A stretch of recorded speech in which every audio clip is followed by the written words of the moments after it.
আসসালামু আলাইকুম প্রিয় ভিউয়ার্স, আশা করি সবাই ভালো আছেন। আমি আল্লাহর রহমতে খুব ভালো আছি। তো এটা আমার আলাদা ব্যাচ, যেটা গত ব্যাচটা বিক্রি করে আমি লাভ লসের হিসাবটা আপনাদেরকে দিতে পারি নাই ব্যস্ততার কারণে। তো এইখানে আমি 3000+ বাচ্চা উঠিয়েছি। গত ব্যাচে আমার মুরগি ছিল 2120 পিস। তো ওটার হিসাবটা আপনাদেরকে আজকে দিব। আমার মুরগি বিক্রি অনেক দিনই হয়েছে মোটামুটি। তো ব্যস্ততার কারণে হিসাবটা দিতে পারি নাই। আজকে আপনাদের সামনে হিসাবটা পুরা ডিটেলসে তুলে ধরবো। বাচ্চার দাম, খাবারের দাম, ওষুধ পানি সব খরচ আলাদাভাবেই তুলে ধরবো।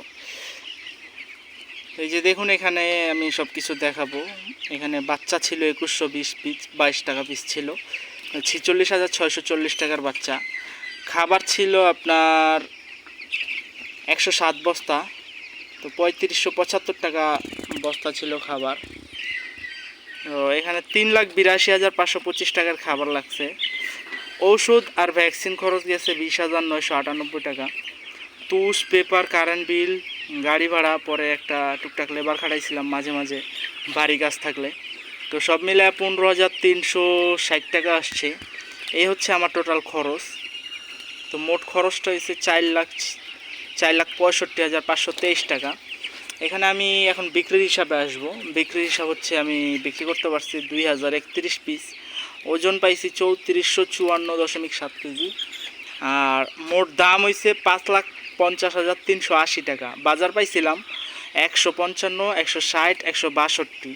তো মোট বিক্রি হয়েছে 5,50,380 টাকা। আর খরচ হয়েছিল 4,65,523 টাকা।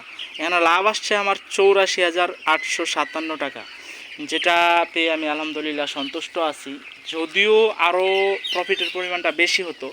আপনারা জানেন আমি আমার এই খামারে ফ্যান ব্যবহার করি নাই। মাত্র 2টা ফ্যান ছিল, 3টা ফ্যান লাগানো ছিল, তার মধ্যে একটা নষ্টই ছিল। তো যাই হোক, আমার ওয়েটটা কম আসার কারণ ছিল এই একমাত্র কারণ হচ্ছে ফ্যান। মোটামুটি জায়গা ঠান্ডা হলেও লিটার যে একটা গরম আছে, সেই গরমটা থেকে যায়।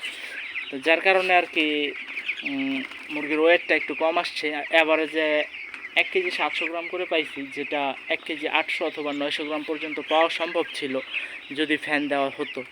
যাই হোক, আমি প্রথমে এইটা একটা ট্রায়াল দিছি যে ফ্যান ছাড়া ব্রয়লার মুরগি পরিবেশ ঠান্ডা হলে পালন করা যায় কি না। তো আমি সেটা সফলভাবেই উত্তীর্ণ হয়েছি, যদিও ওজনটা একটু কম পাইছি।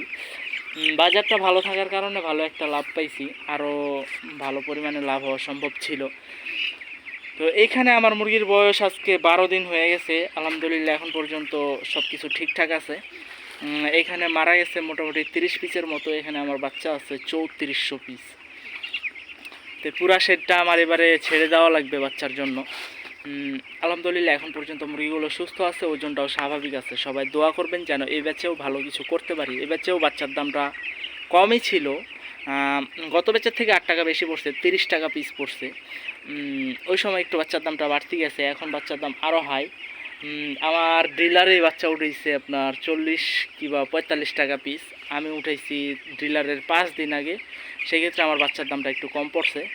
তো যাই হোক, এবার দেখা যাক কি হয়। এবার আমি ফ্যান ব্যবহার করব। ফ্যান ব্যবহার করে রেজাল্টটা কী হয় আপনাদেরকে জানাবো ইনশাল্লাহ।